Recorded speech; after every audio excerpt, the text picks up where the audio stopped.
What's he building in there? What's he building in there? We have a right to know.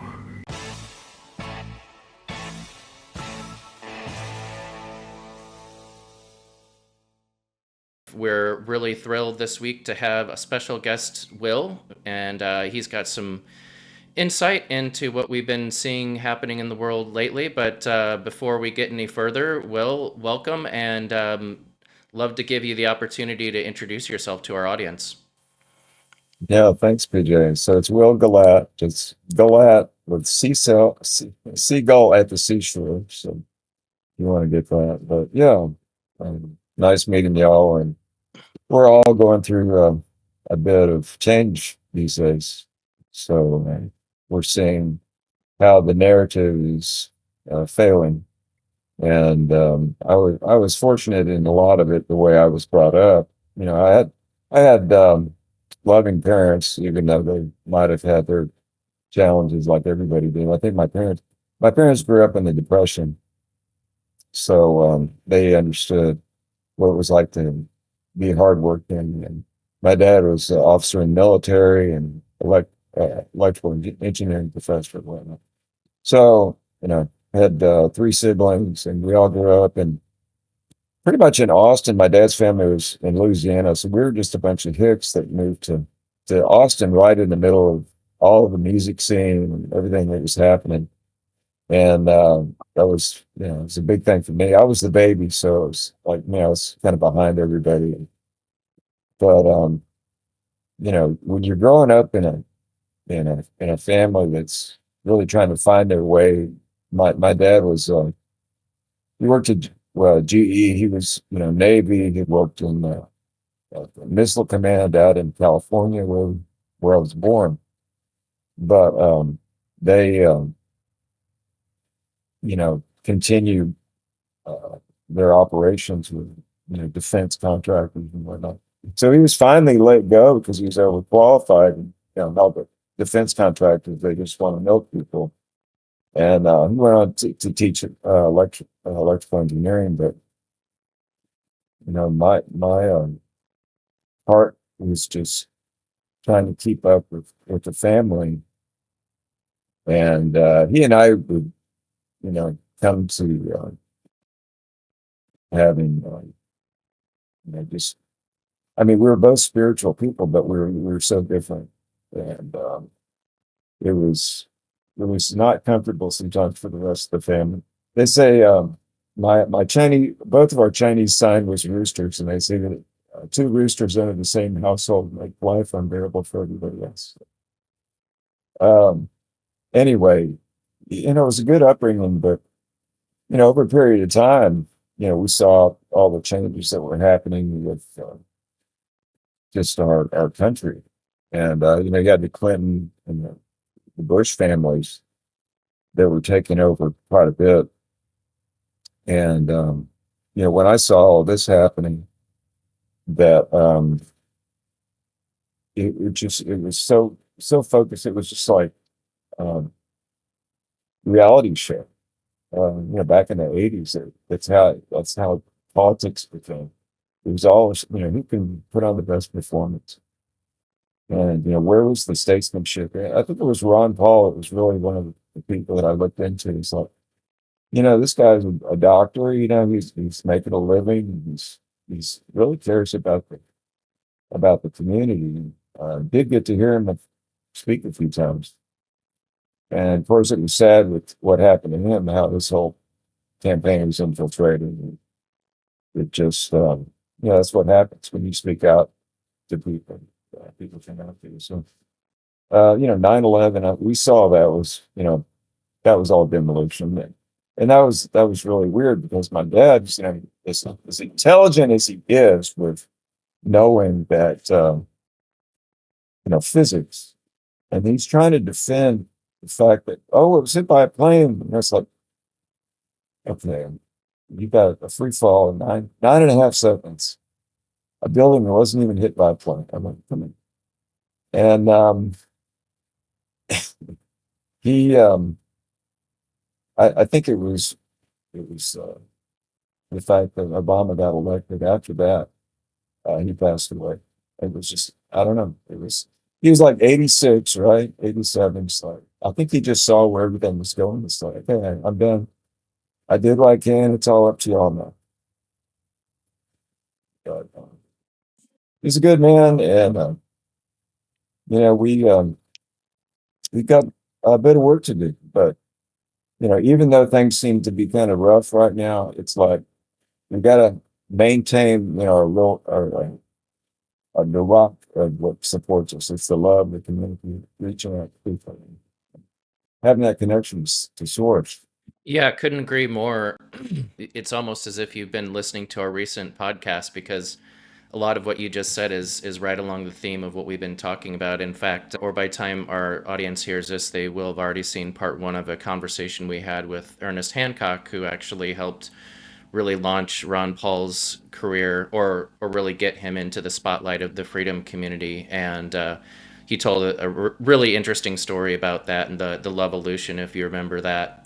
He was kind of behind some of that marketing, I guess, for Ron Paul. And anyway, Ernie said the same thing last week, where he said, it's like, okay, so what are you going to do about it? And he told the story of how eventually he and his wife got on the love bus and went around the country and raised awareness and kind of pushed back against the powers that be. And the week before that, we talked to David Rodriguez, another well-known activist, and he really talked about how those of us who kind of are able to see behind the curtain, it's up to us to really build something better and to do something about it, versus, just eating popcorn and throwing apples at, the big stage where everything's happening. But and I think too, 9/11 was a pretty big waking up point for a lot of people, myself included, and I think that we've just seen more of that over time.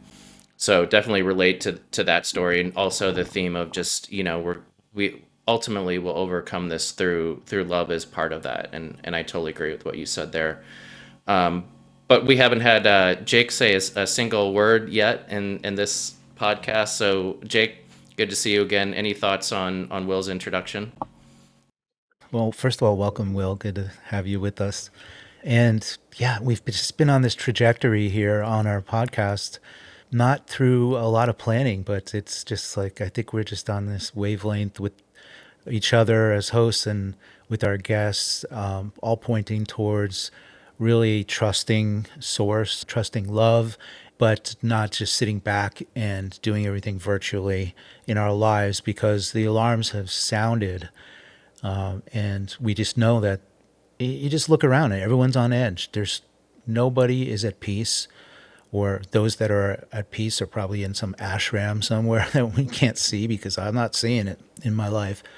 And that feeling of anxiety is certainly amplified and proliferated through the electronic media. And we've been kind of herded into this electronic world. I was just reading a really good Substack this morning by somebody called Unorthodoxy, Franklin Okano, I think his name is. And he's fairly young, but he was keeping it real, talking about how his 3-year-old toddler tells him to get off his phone because he needs to connect with his family. And even he, who's of high consciousness, needs those reminders. But getting back to Ron Paul, I find it really interesting that Ron Paul, he's the only authentic player in this theater that we have given to us, and as Will mentioned, has just become 100% theater in the last few decades. And we even had an actor as president. And so, I mean, there you have it. All presidents, in my opinion, are actors, and all politicians are playing some kind of role. They're not working for us, and they're even acting out rituals and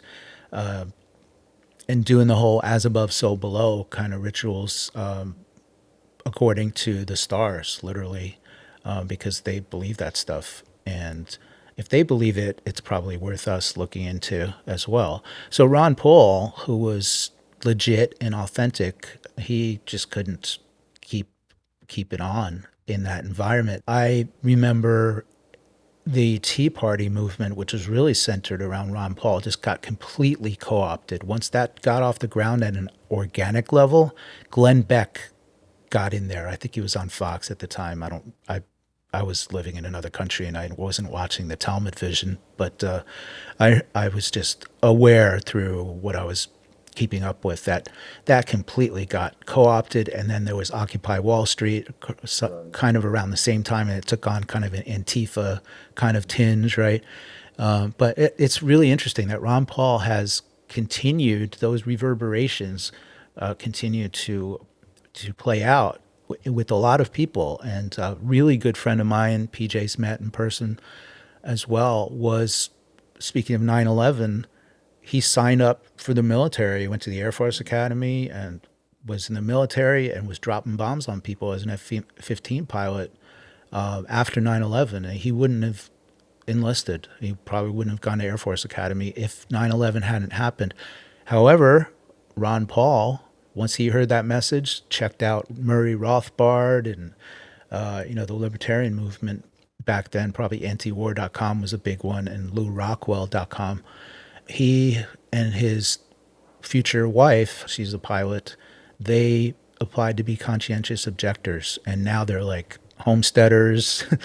They have 5 children. They're exiting and building, to use the term that David Rodriguez stressed last week. So I don't really have a conclusion, but Will, do you want to pick up on any of what PJ and I have responded with? I think I don't think it matters that much on which perspective, which politics you follow. You just see that you got to be circling wagons around your domestic life. I mean, a lot of this revolves around the power of property. It's like if you own your own life, if you own your own property, then you have some power. And of course, we see what has happened with the takeover of the Democratic Party. Just to, hey, let's just leave our doors open. No, I don't think Nancy Pelosi, had her doors open for anybody, and or anybody up in the Northeast. When Texas started sending, your migrants up there. So um, it They sent them to Martha's Vineyard, right? They were there for like 2 days. Apparently, it's a nice place. But I don't think they lasted very long. But and that's a whole nother thing. Is that there's some of these politicians that are playing both sides, and then Abbott and everybody. Um, it's just about how much power can they hold on to, and we don't see the power. We don't. I mean, we have an idea of the levels of control that there are. But you've got the banks, you've got the military industrial complex, you've got the pharmaceutical companies, all of these big powers in various ways, and then you've got their agents that are that are all dug in, and you see, okay, who's calling who is, where's your accountability? My representative, Michael McCall, big war hawk, Ukraine, he's still supporting that, and what do you do when you make calls, you know that they're not going to say anything? You try to talk to the staff about, hey, do you really realize what's happening here? I mean, when you're killing women and children, um, the conscription that's going on in Ukraine, really.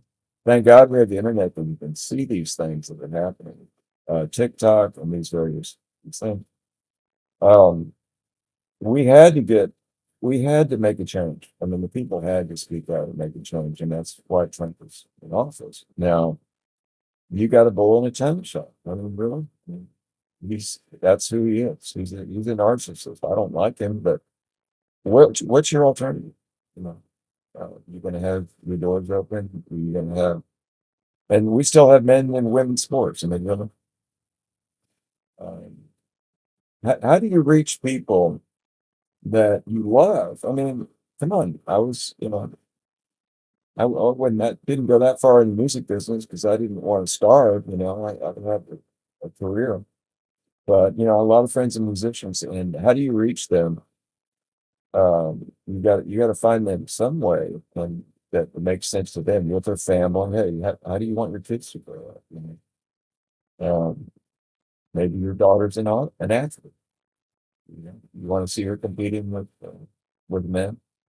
So I think these things are done just to distract us. With the real picture is our freedom, our sovereignty, which is all in the Constitution. I think we just need to get back to that.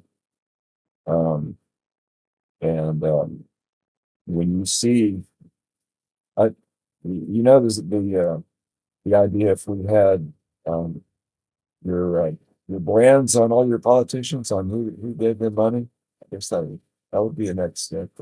If you want to have term limits and then just put labels on where the money comes from. If you can't limit the amount of money that so I don't see that happening. I don't see that going anywhere right now. But we do have some really incredible investigative reporting that's going on. I mean, on both sides of the political spectrum. I mean, we got to keep an eye on Trump of all the people he knows, all the people he's friends with. This whole thing with Canada it's just like it's a reality show. It really is. If it was, it would be comical if it wasn't so uh, just horrific. So I don't know. Do you have any plans to make that more of this as a entertainment in your podcast?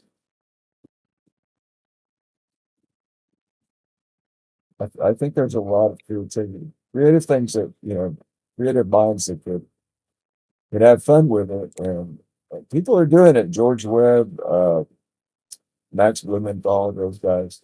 There's just some great perspectives, but they're talking about some really painful, some really hard things. Their friends are dead in Gaza. That's like, what do you do? Jimmy Dore is another great one.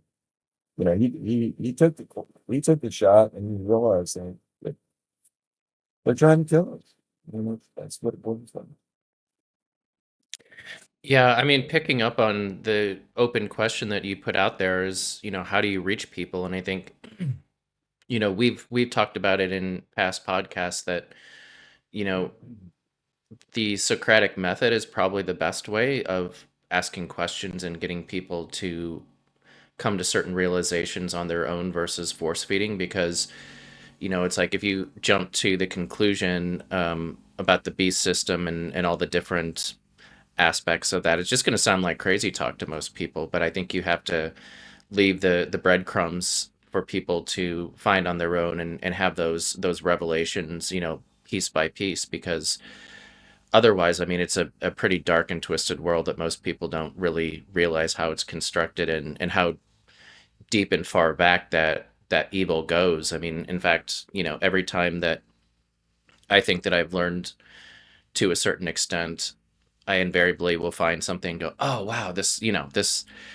opens up a whole new canvas for me.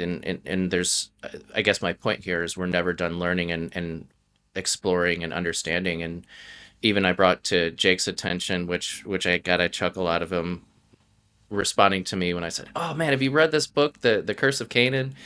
And he sent me a picture of the hard physical copy of it, and that's by the late great Eustace Mullins, talking about how some Oh of this yeah. stuff goes all the way back to the Tower of Babel and before that. And it's a lot for people to wrap their minds around, that the intergenerational construction of the world we live in has been planned for so long and thought out, and just it's way deeper than just the politics shows. But that's where a lot of people leave it, and unfortunately Oh, no. it's a limitation of really understanding the world we live in. But one thing I know that you have a different perspective on things, Will, about I guess our reality and how things sync up. If you have comments on what I just said, but then also if you want to like explore that a little bit, I think that would be a different perspective for it, definitely not something we've talked about on this podcast before.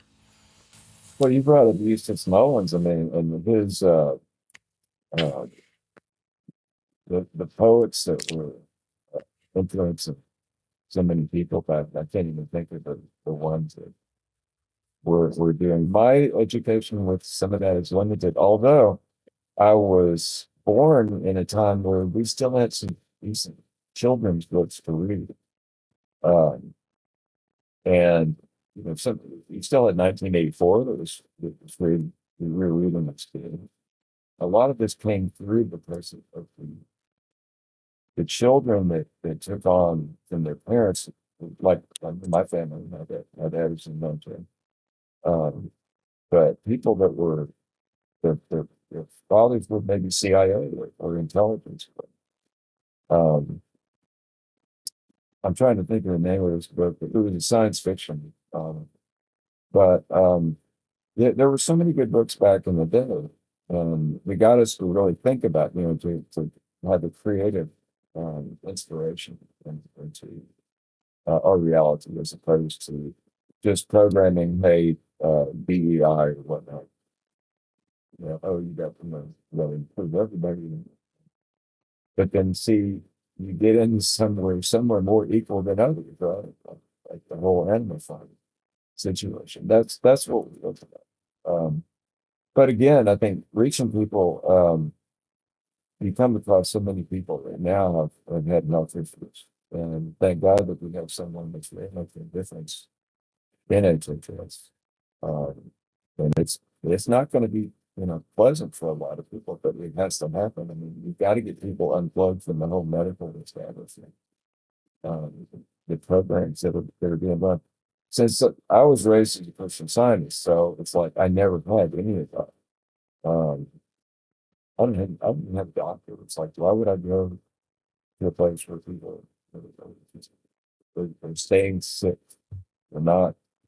Uh, with all of the information that's coming out on frequency, sound, vibration, all these things that are, that we resonate with, that we live close to or are surrounded with. How do we minimize the effects, and how do we up our game, and how healthy we can be? I mean, I think we have a real opportunity to really be healthier than ever. And I know I don't have children, but my family's kids, they're the healthiest kids that you know, and they're happy. I mean, as weird as things are, you've got that, which is a really it's inspiring to see that there is hope out there. So we don't have to, you know, have the clickbait. We don't have to be led around by stuff that really doesn't take us anywhere. If we look with them, I mean, I'd mentioned to PJ that I study astrology, I study cycles, I study energy, um, and I've been doing it for 50 years. It's just that's what's real to me. And what's interesting, I don't know if y'all did much. I was really into the occult. I really, when I was young, and of course I got into astrology and whatnot. But it was one book that I picked up, and it was Castaneda's Tale of Power. So I urge everybody to see that, because he's an anthropologist that went to Mexico. He wanted to know about psychotropic plants. He wanted to know about peyote, and he found a shaman down there. So that's where all his books came from. But that one book, I mean, I was standing outside bookstore on the drive back, when I'm like 17, 18. I was really at a low point in my life. And it was just that book that I saw. That's what I need to get. And in that, where he talks about stopping the internal boggling, once you do that, you make room for power in your life. Especially now when you've got all this social media, you've got all these things that are grabbing your attention all the time. Your attention is the most precious thing that you have. And what you make yourself available to, and the power that you make yourself available to, is going to dictate the quality of life that you have, if I'm enough.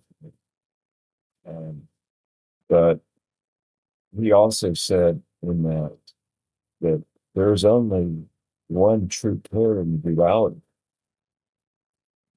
Whether you think that you signed up to be here or not, there's only what you know and what you don't know. That is the only true duality. The rest of it is just a semblance of God, Satan, good, bad.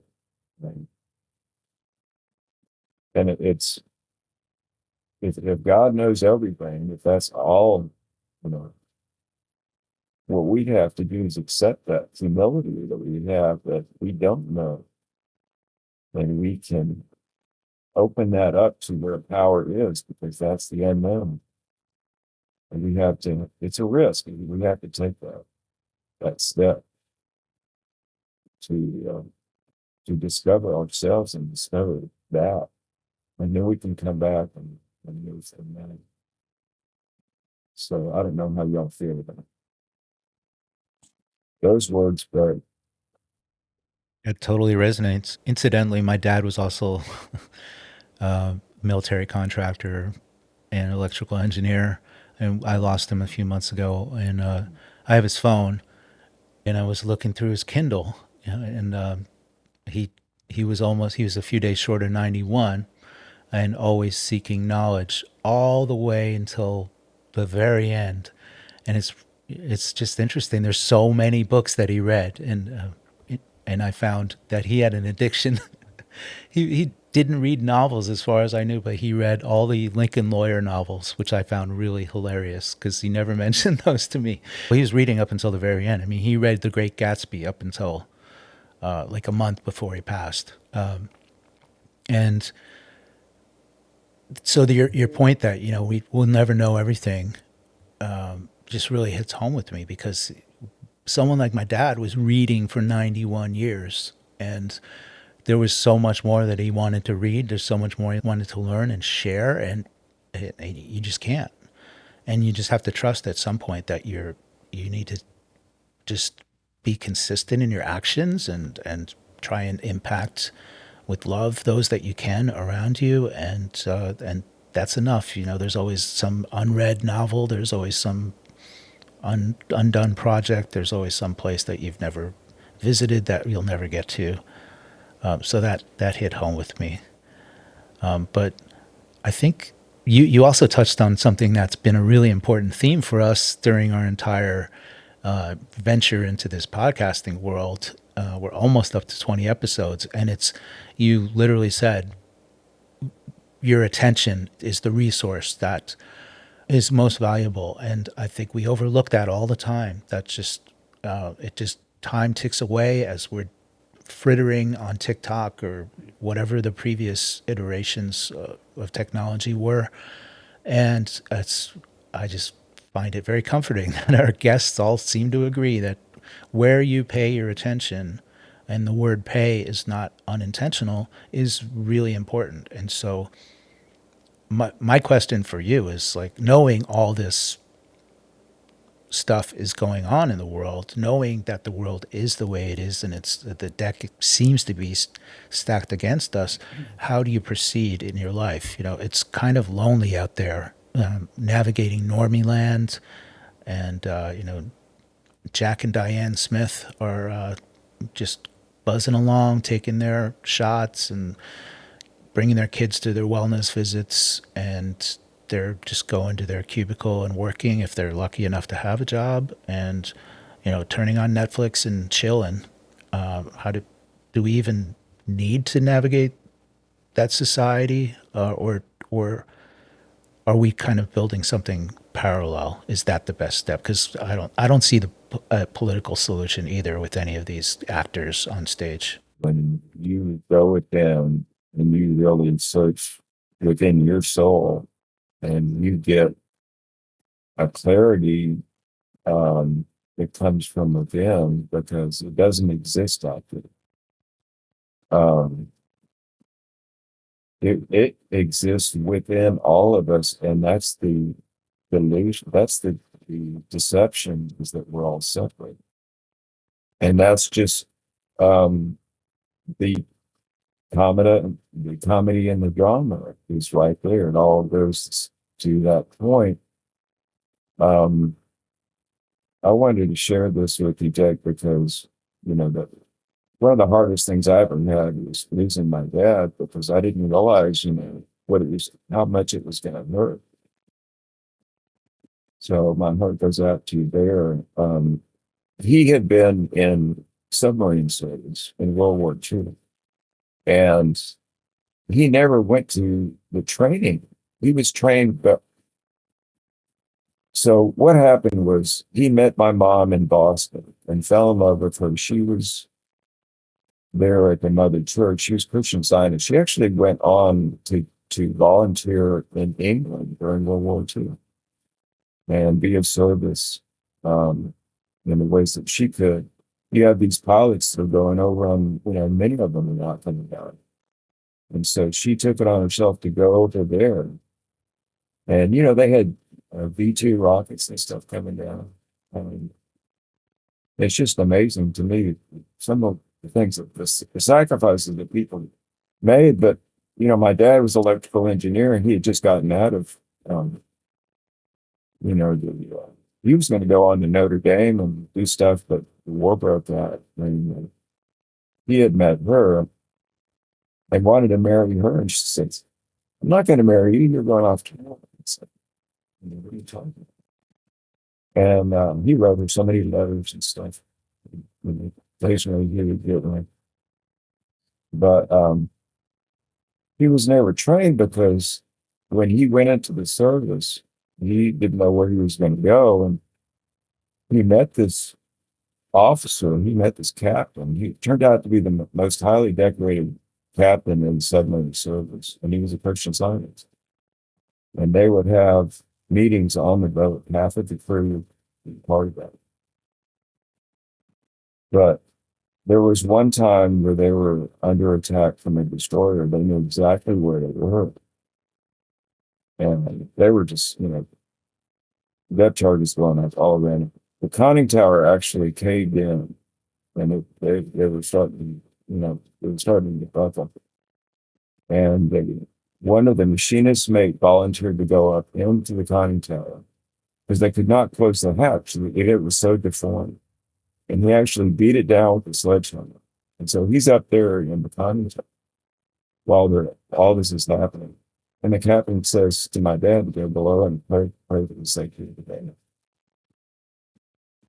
So he found this passage in the Bible. And I can't remember, I need to remember that exact phrase, but it was the greatest of these traits, at least love. I totally didn't have that prepared for me, but when you're searching, it's like, in your search for truth and you're trying to find, really your salvation. It's love is what boils down to, that binds everybody. And so either the submarine, the destroyer either ran out of depth charges or whatever, but once he realized that about the greatest thing is love, it's like all the noise that stopped. And oversight. It's amazing. He's 22 years old. He's got half of these people under his command. And he didn't even have training. They trained him on the boat to do what you have to do. So at his memorial, we had the estate sale and when he passed away. And there was a plaque above his desk and it said humility. And when I think about love, I think about humility. I think about the vulnerability. Really have that strength and vulnerability when you're with that partner and you have to give them that. That is, I think, the strongest thing that we have is that humility, because that's what binds all of us. That's what love is, that unconditional love that a mother has for her child. So this was on the back of this, on the memorial that we gave everybody. Humility is prepared quietness of heart. I'm sorry, humility is perpetual quietness of heart, It is to have no trouble. It is never to be fretted or vexed, irritable or sore, to wonder at nothing that is done to me, to feel nothing done against me. It is to be at rest when nobody praises me, and when I am blamed or despised. It is to have a blessed home in myself where I can go in and shut the door and kneel to my Father and sit there and be at peace, as in a deep sea of calmness and all around and about is seeming trouble.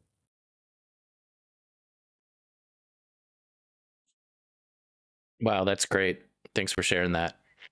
And yeah, I totally agree. I think the verse you were originally trying to quote was one of the letters to the Corinthians about of all these things, love is the greatest, and it's the ultimate source of truth. I'm paraphrasing here, obviously, but yeah, I think that's kind of, again, one of the themes that's been cutting across a lot of our recent episodes. And even our guest David Rodriguez talked about agape love, and like bringing people into your understanding and the world that you're creating, but doing it through love and not viewing them as your enemy, or the other side, or choose your favorite analogy. But yeah, that's a great story of just selflessness, and being humble, and thinking of others, that person going up into the tower, and taking that on. Just an amazing story. Jake, do you have any additional thoughts there? Yeah, it reminds me of the heroism of those sailors on the USS Liberty when they were attacked by our greatest ally on June 8th, 1967. And you can just imagine scenarios like that just taking place all over the war theater, just heroism and humility. But I was reminded, as Will related that story as well, especially the idea that there's a kind of a burden to act when you, whether it's discovering certain things about the world or whether it's committing to unconditional love.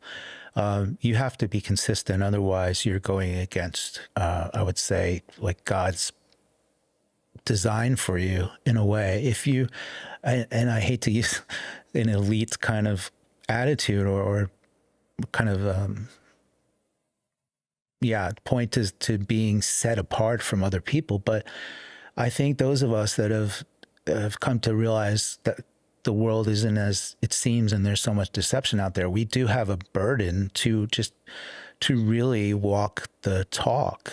And so it comes down to committing to being consistent in our behavior and not getting distracted all the time, maybe minimizing distraction, and treating people with respect, and being humble about ourselves and our roles in the world and relationships with others and with the creator. So that's the real takeaway I have there. Is just, maybe it's not like some big thing, like you're creating an organization and you're getting involved in some kind of activism. It's just being consistent and being nice to people. And, I'm not going off because I happen to reside in California, unfortunately, but, it's not a woo-woo thing. It's just, that's what I've come to really treasure as far as my behavior in everyday life. It can have a really big impact if you are very clear on where you pay your attention and what you do. And when you can not play the game, when you can opt out at the airport instead of going through the X-ray, the naked Michael Chertoff scanner, then that's something you have a burden to do that in a way. If you know what they're up to, do it on Fridays. If you can do cash Fridays, if you can do cash every day, then do it, because we have this awareness and we have to practice. I couldn't agree more, that's my point, Jake. yeah. And I just want to jump in there too. And Will said this earlier, and it was something that I wanted to follow up on as well. It's like, well, what do you do with this information? How do you reach people? And I agree with you, Jake. It's when you start seeing things, you do have that burden of one, acting on them in some way, but two, like, what do you do with all this information and how do you share this? And for me personally, like, it got to a point where it's like, am I going to take all this information to the grave, or am I going to find a way to share this with people and try to in some way raise their conscience to for them to be aware, for them to see to whatever degree they want to or can. And that's why we started this podcast. That's why I started making videos, because it's like, I'm not going to be here forever, and I was given eyes to see. So how do I communicate that out to people? And that's my mission, one little piece at a time. But I think we all have our ways of doing that. And Will, something we haven't touched on yet, you're actually a musician, and you've been writing music, and I'm certain that you've got a lot of these messages in your songs. Do you want to talk about that at all? Well, that's the thing is, how do you get a, um, I guess it could be a somewhat um, challenge. Well, it can be obviously a challenge for the ironies that are going in with what we have, with what I have to say. I think you say it best in poetry, and I say it best in music. Everybody has a story. And as long as you're real with that, that's what people want to hear, because we're all different. We all need each other. We all need the difference of each other. And sometimes it's a little, raspy. Sometimes it's not as smooth, or, but that's what makes it real. I mean, that's the guts of really what I'm looking for is someone's actual, um, so the art is in the action. You know about the sand painters, that they spend all these days working on this great sand painting, and they get to the end of it and it's all this beautiful thing, and then they destroy it because they don't want the focus to be on what that material thing is. It's in the creation like that. And I find that very, that's amazing. It's a little hard. I was into painting when I was young, and I wasn't bad. I could really get some colors. I worked with oils, and I'm glad I don't do that, because especially back in the day, oils were so toxic, and I hated cleaning brushes. It's like, oh, let's play music. It's a lot faster, and you get more immediate. Somebody might see your painting somewhere, but music, at least you have that experience. You have that sharing, whether you're listening or you're playing. But I'm telling you, for any of y'all out there that do play and you do sing, keep doing it. And there's nothing better than singing with people. Um, and sometimes you have those magic moments that you're all together, and it's just it's infinite. It's an eternal thing that doesn't ever end. And that's kind of what I want to cultivate, whether it's in music or art. It can be in cooking.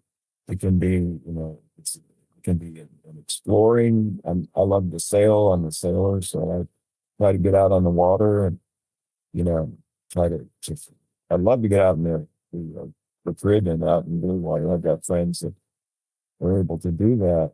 And, you know, take this while you can and go for it. Because, your message may be a little bit hard to get across, but it's like, just go with what feels right. And, then it usually works out. I think in music, there's always phrasing. There's always things that you can always improve on. It's like, maybe that song's not quite ready. I've got a few of those, but still need to get worked up. But yeah, willgullatt.com/audio, either /audio or /song. That's one thing I'm really bad at, is keeping up with the website. I really want to do it completely. But, the main thing is just that we're all working all this uh, creativity together, and really reaching each other. There's so many avenues to do. So I'm really fortunate and really glad that y'all got me there. So As are we. And one thing you said there really hit a nerve with me, and it was one of my earlier lessons in my very young early 20s, young adulthood. My first trip outside the US, I was in Paris, and I happened to walk through the catacombs of Paris, and looking at all those bones and skulls in front of me, I just had this thought that came to me. It's like, all of these skulls were a story, and it was the message that was coming to me was like, well, what's your story going to be? And that really just stuck with me. And I think that you elaborated on that very well, that just everybody's got a story and a voice, and they can use that in some way, and it's going to be unique. And like you said, sometimes it won't come across like it's intended, but getting that story out to others is really key.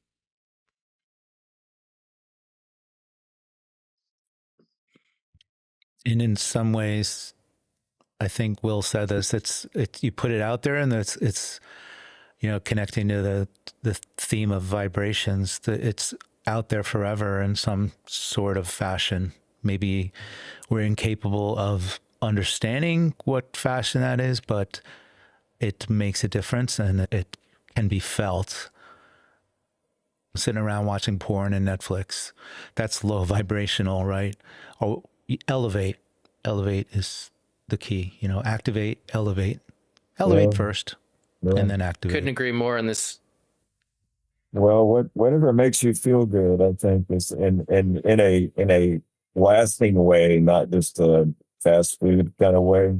You can get the Yeah. sugar rush, but what you really want is to be nourished, and nurtured. And but when you have this full course meal, I've got friends who like to get together and have an 8-course meal, have some wine, and just have that fellowship. Um, but I also I had to get gas today. I had to stop at Bucky's, and I thought, okay, I'll go in and I'll use the bathroom in Bucky's and see what's going on. I never go to Walmart or any of these places.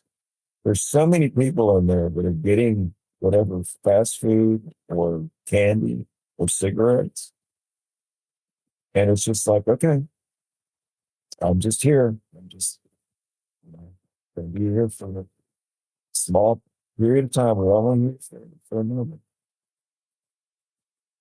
But it was a trip to see that. That's how people live. I'm not here to change them. They've got their story. In some ways, it's we're going from one urge to another, and one addiction. We're never getting out of those addictions. So, like we're kind of touching on before, you have to be intentional once you do have, as PJ said, eyes to see, and you've come to certain observations and realizations. There's just a challenge at every turn, every decision you make, how you pay your attention, how you spend your time, how you spend your money. Where, like you said, you don't go to Walmart. Well, where are you going to shop? Things like that. Are you going to use cash? There's a Chinese phrase that came to mind. It's drinking poison to quench your thirst. Maybe it'll hydrate you for a moment, but it's not the long-term solution. And I kind of feel like you said, not judging, but observing. That's very common. People just go from one thing that's not good for them to the next because it's just right, but it's what's before them at the moment, and they just need to scratch that itch. So we need to be more intentional about things. Yeah, I think your body learns to use what you feed it. Look at heroin addicts. Look at people that are doing what they do. It's like that's what they know. That's what they're comfortable. There is a level of comfort in that.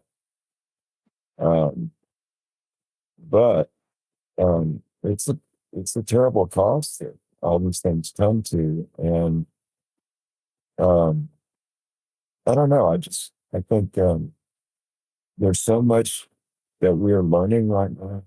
There's so much that's going on with one thing that I try to do every day, every morning, is get into the space where I can get sunlight on my body and get that red light on my skin. I don't have one of those red light, that I have in the house. I guess if I was in Alaska or something, I might need that. But get light on you, and that it's made a big difference for me. It's a big frequency thing, and as you do that, your body learns to use more of good energy. It's the blue light that's so bad for us. I took out all of the uh, LED lights in my house. Well, almost all of them. There's so many people who are doing so much work on microwave technology, and all these uh, frequencies but we know that they're everywhere, and just how much of that we can get out of our system and go for just natural life. We don't need all this at night, um, having all the lights on, staying up and doing that. So that's been one thing that's been very much fun. But I think um, I've always been into a form of healing, never taking pharmaceuticals, never doing any drugs like that to relieve something. And the more you explore with your body, with your energy levels, I practice yoga as much as I can, probably not nearly enough, but things that get you in tune. We need to be exercising. We need to be having an intelligent diet. Um, it's just going to make us feel better. And we're going to be able to be a better service. So I'm looking forward to what's coming.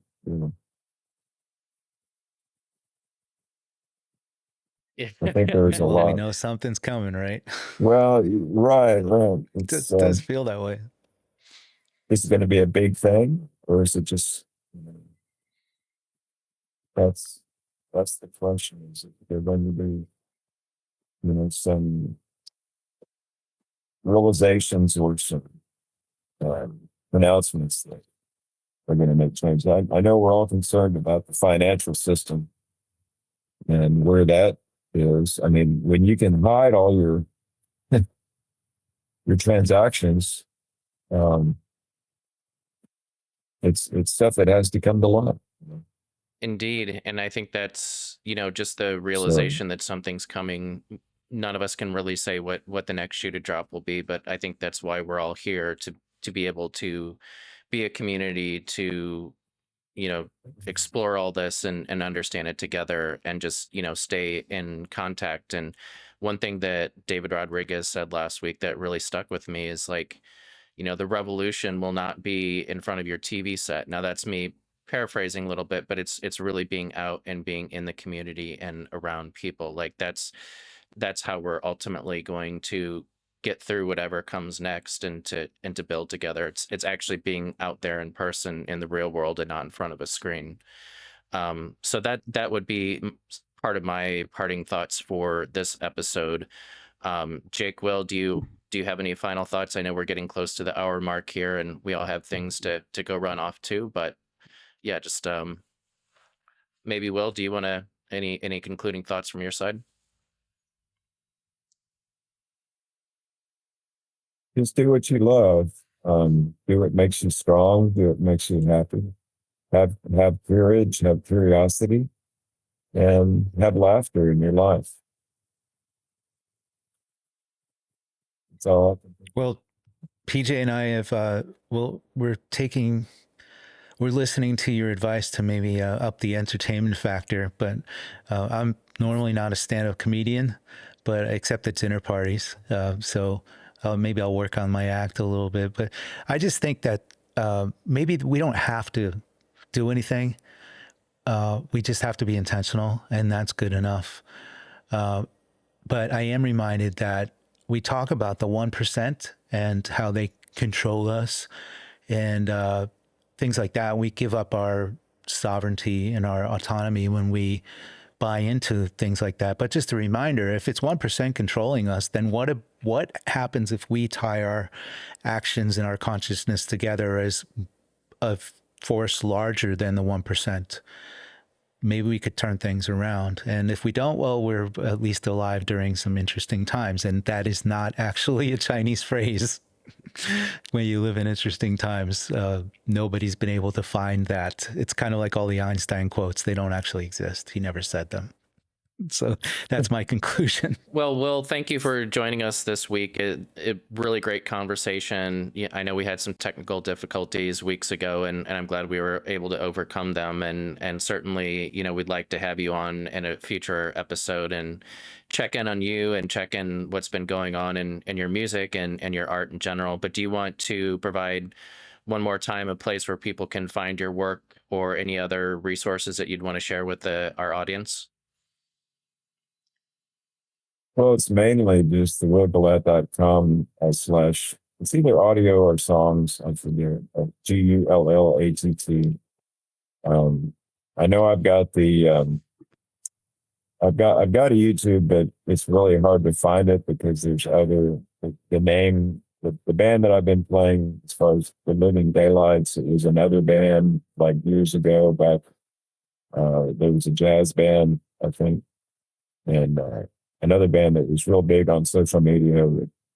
But like I've had my challenges with all my technical stuff, so I'm fairly under the radar at this point. But things will change. Well, yeah, we'll definitely include. Anyway, sorry, I was just going to say we'll definitely include your link in our show notes so people can find you.